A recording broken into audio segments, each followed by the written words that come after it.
Hello అండి. పచ్చిమిర్చి మొక్కల కోసం, వంగ మొక్కల కోసం రెడీ చేసిన బెడ్డుల్లో టమాటా నార అయితే ఫుల్గా వచ్చేసింది. ఇంకెక్కడ పెట్టాలా అని ఆలోచించి ఈ ప్లేస్ అయితే అనుకుంటున్నాను. ఇక్కడ సాయిల్ అయితే బాగా గట్టిగా ఉంది, అలాగే పిచ్చి గడ్డి కూడా బాగా పెరిగిపోయింది. మొక్కలు లేవు కదా, అందుకని నేల చాలా గట్టిగా ఉంది. ఇంక ఇది రెడీ చేద్దాం అనుకుంటున్నా. షవల్తో తీసినా కానీ కొంచెం కష్టంగానే ఉంది, బాగా అంటే బాగా హార్డ్గా ఉంది. ఫైనల్గా అయితే ఇంకా ఒక లైన్ అయితే రెడీ చేసి చెక్కలు పెట్టేసి వాటర్ ఫుల్గా పెట్టేస్తున్నాం, ఎందుకంటే మెత్తబడుతుంది కదా సాయిల్.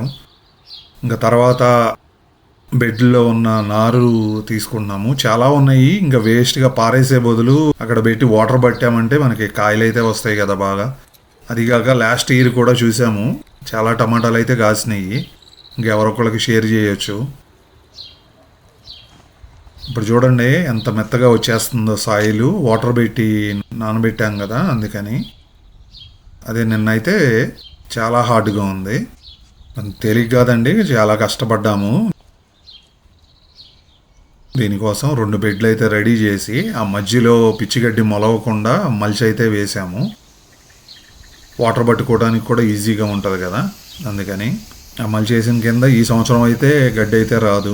మీకు వీడియో నచ్చినట్లయితే లైక్ చేయండి. మరిన్ని అప్డేట్స్తో మళ్ళీ కలుద్దాం.